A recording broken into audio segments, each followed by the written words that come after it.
નમસ્કાર મિત્રો, હું આપનો શુભચિંતક વૈદ જાગૃત પટેલ, આયુર્વેદ કન્સલ્ટન્ટ લઈને આવ્યો છું આ લોકડાઉનના સમયમાં તમને મૂંઝવતા આરોગ્ય સંબંધી પ્રશ્નોનું આયુર્વેદિક નિરાકરણ.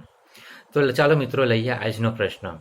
મારા એક મિત્રે મને પૂછ્યું કે અત્યારના સમયમાં આપણા આરોગ્ય જાળવી રાખવા માટે અને રોગ પ્રતિકારક શક્તિ વધારવા માટે શું કરવું જોઈએ.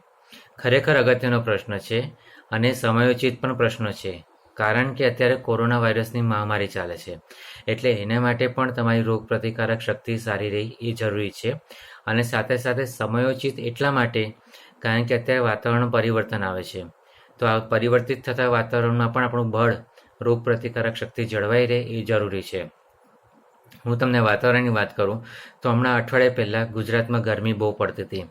45-46 ડિગ્રી સુધી તાપમાન જતું હતું અને ગરમીને કારણે પસીનો થવો અને થાક લાગવો એ બધી તકલીફ રહેતી હતી લોકોમાં.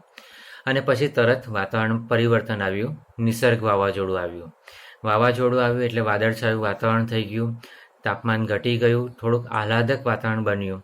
પરંતુ આ વાતાવરણમાં જે સદંતર તરત વાતાવરણનું પરિવર્તન આવ્યું એને કારણે આપણી પાચન શક્તિ ઓર બગડી અને શરીરનું બળ પણ ઘટ્યું છે. તો આ વાતાવરણ પરિવર્તન થયું છે એને કારણે પણ આપણા આરોગ્ય પર અસર પડી છે. આ ગુજરાતની વાત કરો તો ગુજરાતના ઘણા બધા જિલ્લાઓમાં વરસાદ પડ્યો છે અને હજુ પણ પડતો રહેશે. અને આવનારા ટૂંક સમયમાં કદાચ પાછી થોડો ટાઈમ ગરમી પડશે અને પાછો વિધિવત ચોમાસાનું આગમન થશે તો પાછું વાતાવરણ આહલાદક થઈ જશે. તો આ જે વાતાવરણમાં પરિવર્તન થતું રહે છે એની આપણા આરોગ્ય પર ખાસ અસર પડે છે. અને સ્વસ્થ રહેવા માટે, રોગ પ્રતિકારક શક્તિ જાળવી રાખવા માટે આ બાબત પર ધ્યાન આપવું ખૂબ જરૂરી છે. અને આજે હું તમારી સાથે એ બાબત પર ચર્ચા કરીશ. ગરમીની ઋતુ, વાતાવરણ ગરમ હોય છે, પસીનો વધારે થાય છે. આયુર્વેદ એમ કહે છે કે ગરમીની ઋતુમાં બળ ઓછું હોય છે. એ ઉપરાંત પસીનો વધારે થતો હોય છે એટલે શરીરમાં પ્રવાહી પદાર્થની જરૂરી હોય છે.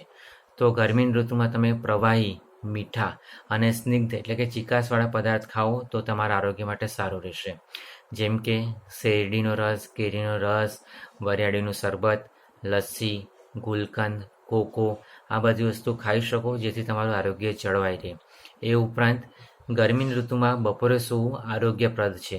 બપોરે સૂશો તો તમારું આરોગ્ય જળવાઈ રહેશે. હા, ગરમીની ઋતુમાં વ્યાયામ કરવાની મનાઈ કરી છે, કારણ કે કસરત કરવાથી બળ ઘટે છે અને ત્યારે આપણે બળ સાચવવાનું હોય છે. તો આટલું ધ્યાન રાખવું જોઈએ ગરમીમાં.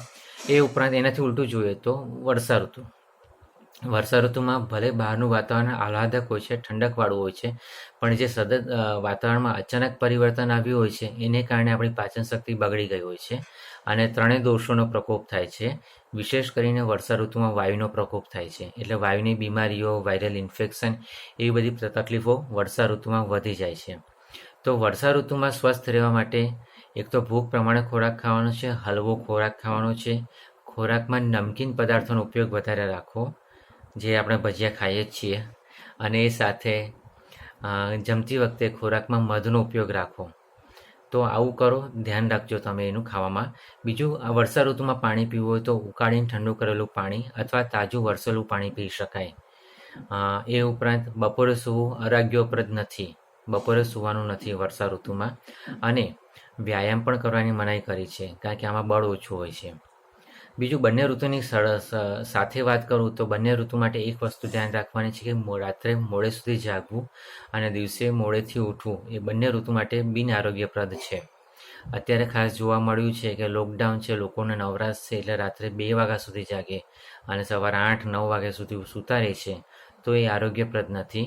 આવું કરવાથી તમારી પાચન શક્તિ બગડશે અને શરીરમાં વાયુ, પિત્ત અને કફ આ ત્રણેય દોષોની દુષ્ટિ થશે અને શરીર બીમાર રહેશે. તો આ બાબતમાં ધ્યાન રાખો. સાથે સાથે શરીર પર મનની અસર પણ પડે છે, એટલે મન જો પ્રફુલ્લિત રહેશે તો શરીર સ્વસ્થ રહેશે. પણ જો મન વિષાદગ્રસ્ત એટલે કે ચિંતા, શોક, ક્રોધ આ બધા ભાવોથી પીડિત હશે, નેગેટિવ ફિલિંગ આવતી હશે તો એની અસર શરીર પર પણ પડશે. એટલે આવા વાતાવરણમાં સ્વસ્થ રહેવા માટે મન પ્રફુલ્લિત અને આનંદિત રહેવું જોઈએ. એટલે તમને રુચિકારક વસ્તુઓનું નિયમિત સેવન રાખો. સાથે સાથે યોગ પ્રાણાયામ કરો, મનને શાંત રાખો, મનને નિયંત્રણમાં રાખો. તો આટલું કરો તો તમે સ્વસ્થ રહી શકશો. બસ એટલું જ કહેવું છે. આયુર્વેદ અપનાવો, આજીવન સ્વસ્થ રહો. ધન્યવાદ.